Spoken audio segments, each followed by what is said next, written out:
शेतकऱ्यांना 2022चा पीक विमा द्यावा या मागणीसाठी तहसील कार्यालयासमोर बेमुदत उपोषण करणाऱ्या शेतकऱ्यांना पाठिंबा म्हणून मौजे वाटेगाव येथील प्रकाश जाधव या शेतकऱ्याने स्वतःची जिवंत अंत्ययात्रा काढली आहे।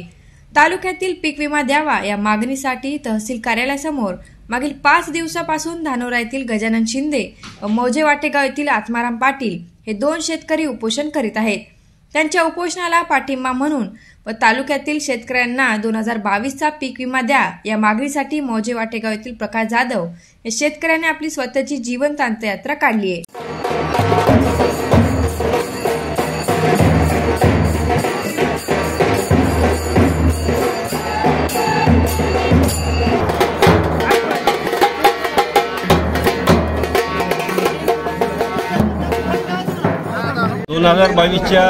उर्वरित पीक विमा रकमेच्या संदर्भात गत 4 महिन्यापासून शेतकरी पुत्र गजानन पाटील धानोरकर व आत्माराम पाटील जाधव वाटेगावकर यांच्या नेतृत्वाखाली या ठिकाणी शेतकऱ्यांनी खूप मोठा लढा उभारला होता। किंचित यश मागच्या आंदोलनात आम्हाला त्या ठिकाणी प्राप्तसुद्धा झालं होतं, परंतु शासनाने आणि कलेक्टर साहेबांनी आम्हाला दिशाभूल करून या ठिकाणी पुन्हा पीक विम्यापासून वंचित ठेवण्याचा प्रयत्न केला।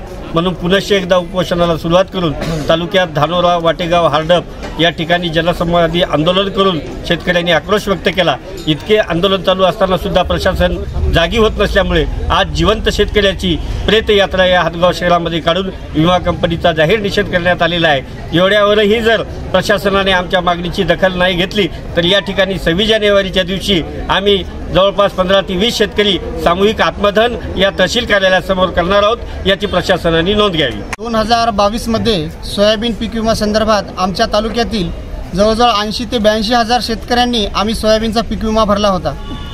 त्यानंतर त्या वर्षी आम्हाला सोयाबीनची अग्रिम रक्कम मिळाली, पण त्याच्यानंतर जे मिळणारं नुकसान भरपाई आहे सोयाबीन पीक विमा संदर्भाची ती आम्हाला विमा कंपनीकडून देण्यात आली नाही। त्यांनी आम्हाला शब्द दिला की आम्हाला 2 महिने वेळ द्या। 2 महिने वेळ दिल्याच्या नंतर आम्ही तुमच्या तालुक्यातील सर्व शेतकरी बांधवांचे अर्ज मागून घेऊ आणि शेतकऱ्यांना ज्या शेतकऱ्यांचे तक्रार अर्ज येतील त्या शेतकऱ्यांना आम्ही विम्याचा लाभ नक्की देऊ। पण 2 महिन्याचा कालावधी उलटून सुद्धा केवळ आश्वासनावर आश्वासन आणि मीटिंगवर मीटिंग चालू होत्या आणि कुठेही शेतकऱ्याला ठोस असं काहीच मिळत नव्हतं। त्यामुळे पुन्हा एकदा आमचे दोन्ही शेतकरी नेते आत्माराम पाटील वाटेगावकर असो का गजूभाऊ धानोरकर असो यांनी पुन्हा एकदा आमरण उपोषणाचा लढा उभा केला। आजचा 5वा दिवस आहे। याही दिवशी शासन कुठेही याची दखल घेत नव्हतं। त्यामुळे पूर्ण आमच्या तालुक्यातील शेतकरी मिळून आम्ही शेतकऱ्याची प्रतिकात्मक एक प्रेतयात्रा या हातगावमधून काढली। आता तरी कुठं शासनाला जाग यावी, शासनाने आमच्या शेतकऱ्यांचा आक्रोश लक्षात घ्यावा आणि कुठेतरी आम्हाला पीक विम्याचा लाभ इन्शुरन्स कंपनीकडून मिळवून द्यावा, अशी मी या निमित्तानं इन्शुरन्स कंपनीला शासनाला आवाहन करतो, विनंती करतो।